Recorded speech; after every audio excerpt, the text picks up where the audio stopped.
Another one from Yachana. Okay, please suggest something for sleep disorders.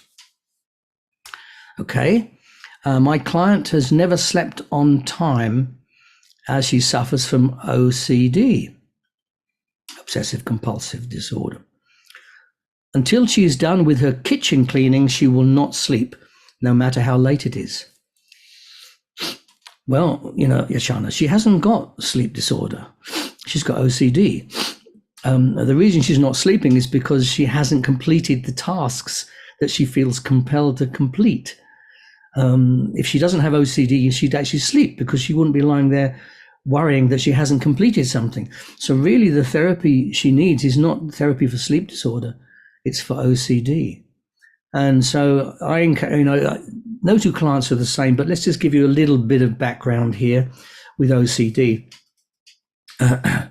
What is someone doing when they have this obsessive compulsive behavior? They're trying to control something in a limiting way, in that it limits what they can do in life, limiting her sleep in this particular instance. Okay, so they're trying to control something.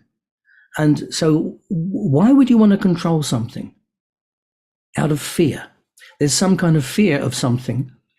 It's maybe being discovered, or maybe trying to cover something up, or whatever.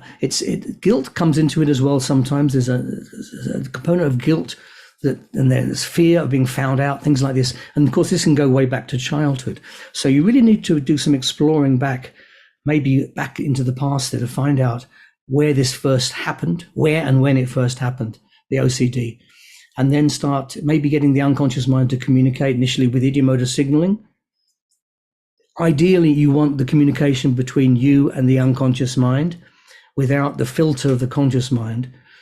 So something like ideomotor signaling, it can be just head nods, of course.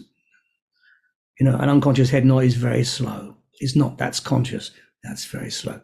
Or you could do automatic writing, which can start with just a Y and an N or whatever, yes and no, and then extend into words and then sentences. The ideal way would be to work with the unconscious communicating with you, with the conscious mind out of the way. Because the conscious mind doesn't understand the reason for it.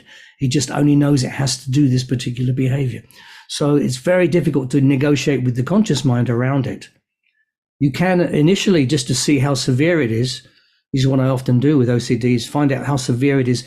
What can they consciously overcome? Because sometimes it becomes a habit rather than a compulsion. There's a difference.